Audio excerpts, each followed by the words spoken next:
Hello everyone, welcome back to my YouTube channel. इस चैनल पर आज हम डिस्कस करने वाले हैं HPSC PGT वैकेंसी 2024 जो आई हुई है, उसमें केमिस्ट्री एग्ज़ाम पैटर्न कैसा रहने वाला है उसको आज हम यहाँ डिस्कस करने वाले हैं। ठीक है, आई होप आप सबने फॉर्म तो फिल कर ही दिया होगा। अब मैं आपको बताती हूँ कि जो केमिस्ट्री एग्ज़ाम पैटर्न आपका रहने वाला है वो कैसा होगा। इसमें क्या है, आपके होंगे 3 स्टेप, जिसमें फर्स्ट स्टेप आता है आपका स्क्रीनिंग टेस्ट। तो जो यहाँ पर सबसे पहले होगा वो होगा एक स्क्रीनिंग टेस्ट। इसमें क्या होगा, इसमें होंगे आपके 100 MCQs।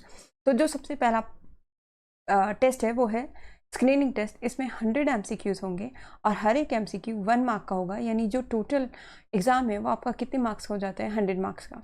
इसके लिए आपको 2 आवर्स अलॉट होंगे, यानी इसका जो टाइम है वो है 2 आवर्स। नेगेटिव मार्किंग भी, और नेगेटिव मार्किंग है 0.25, यानी अगर आप कोई क्वेश्चन गलत कर देते हैं तो आपके 0.25 मार्क्स कट आउट हो जाएंगे, राइट। अच्छा, एक और चीज़ जो बहुत ज़्यादा ध्यान रखनी है वो है यहाँ पर हर एक क्वेश्चन के लिए आपको अलॉट होंगे 5 ऑप्शंस। हर पेपर में 4 ऑप्शंस होते हैं, बट यहाँ पर जो पेपर होगा उसमें आपको 5 ऑप्शंस दिए जाएंगे।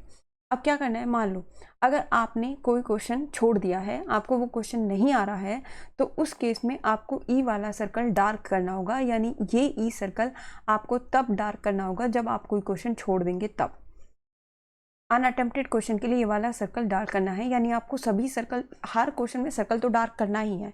अगर आपका सही आंसर है तो आप ABCD जो भी ऑप्शन है उसमें डार्क कर देंगे, बट अगर आप क्वेश्चन छोड़ देते हैं तो छोड़ने वाले क्वेश्चन पर आपको ई वाला सर्कल डार्क करना होगा, राइट। अच्छा, इसके लिए क्या है, अगर मान लीजिए आप 10 से ज़्यादा क्वेश्चंस ऐसे छोड़ देते हैं जिसमें आपने किसी भी सर्कल पर डार्क नहीं किया, यानी आपने 10 क्वेश्चन छोड़ दिए और उनमें आपने ई वाला सर्कल भी डार्क नहीं किया, तो आपको डिसक्वालीफाई कर दिया जाएगा 10%।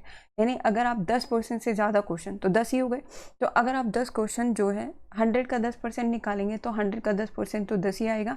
तो अगर आप 10 क्वेश्चन ऐसे छोड़ देते हैं जिन पर आपने किसी भी सर्कल को डार्क नहीं किया है, यानी ये ई वाला सर्कल आपने डार्क नहीं किया है, तो आप डिसक्वालीफाई कर दिए जाओगे, राइट। तो इस बात का ध्यान रखना, आपको ई वाला सर्कल भी डार्क करना है, राइट।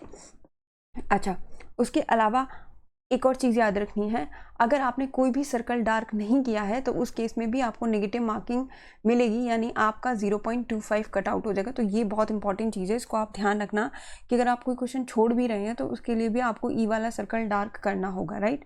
अच्छा, इस टेस्ट में क्वालिफाई करने के लिए आपको 25% मार्क्स लाना ज़रूरी है। 25 मार्क्स मतलब 100 का 25% तो 25 होगा, तो आपको 25 स्कोर करना ज़रूरी है। पर अगर आप 25 स्कोर कर लेते हैं तो उसका मतलब ये नहीं है कि आप नेक्स्ट लेवल के लिए सेलेक्ट हो जाते हैं। फिर डिपेंड करता है कट ऑफ पर, जितनी कट ऑफ जाएगी फिर देखते हैं आपका सिलेक्शन होगा या नहीं होगा, पर आपको मिनिमम 25 स्कोर तो करना ही होगा, otherwise you will be disqualify. तो इसमें 2 चीज़ें बहुत ज़्यादा ध्यान रखनी है। पहला तो ये 25 मिनिमम आपको स्कोर लाना है, और दूसरा अगर आप कोई क्वेश्चन छोड़ देते हैं तो उसके लिए आपको ई वाला सर्कल डार्क करना होगा।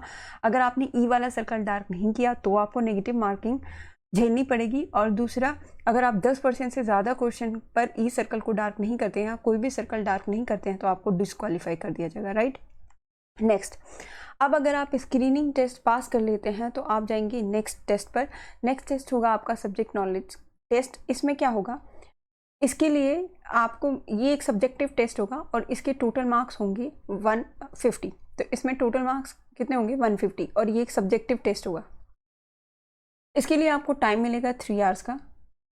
अच्छा, क्योंकि ये सब्जेक्टिव टेस्ट है तो यहाँ पर नेगेटिव मार्किंग नहीं होगी। इसके लिए आपको जो मिनिमम है वो 35% स्कोर करना ज़रूरी है, राइट। तो इस टेस्ट में आपको 35% स्कोर करना ज़रूरी है, बट 35% डिपेंड नहीं करता कि आपका सिलेक्शन होगा, ये इस बात पे डिपेंड करेगा कि कट ऑफ कितनी गई है, राइट। अब जो स्क्रीनिंग टेस्ट था वो सिर्फ इसलिए था ताकि आप नेक्स्ट टेस्ट में जा सके, उसके मार्क्स आगे ऐड नहीं होंगे। बट ये जो सब्जेक्ट नॉलेज टेस्ट है इसका 87.5%, जो भी मार्क्स आपके आए हो उसका 87.5% मार्क्स आगे ऐड होगा। क्योंकि जो हमारा थर्ड स्टेप है वो क्या है, इंटरव्यू। फिर आपका इंटरव्यू होगा और इंटरव्यू के कितने होंगे, 12.5% मार्क्स। तो इन दोनों को मिलाकर फाइनल कट ऑफ निकलेगी और फिर आपका सिलेक्शन होगा।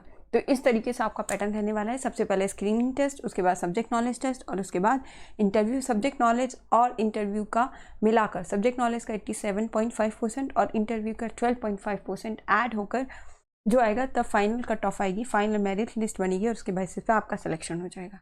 ठीक है, तो इस तरीके से आपका पैटर्न रहने वाला है। अब सिलेबस के बारे में बता दूं तो आपको पढ़ना कहाँ से है। सबसे पहले तो जो एनसीईआरटी है 12th की और 11th की, ओल्ड एनसीईआरटी, क्योंकि जो न्यू एनसीईआरटी है उसमें कुछ चैप्टर्स डिलीटेड है, तो आपको मूव करना है ओल्ड एनसीईआरटीज़ पर। तो सारी ओल्ड एनसीईआरटीज़ में जितने भी चैप्टर्स हैं वो आपको दोरोली रीड करने हैं। पहला स्टेप तो आपका ये होगा, राइट। फिर कुछ जो प्रैक्टिस सेट हैं वो हम यहाँ चैप्टर वाइज लेकर आएंगे, आप वो प्रैक्टिस सेट यहाँ से देख सकते हैं, राइट। अच्छा, अब आप अपनी प्रिपरेशन ओल्ड एनसीईआरटी 12 से स्टार्ट कर सकते हैं। आई होप आपको ये वीडियो अच्छा लगा होगा। Thank you so much for watching.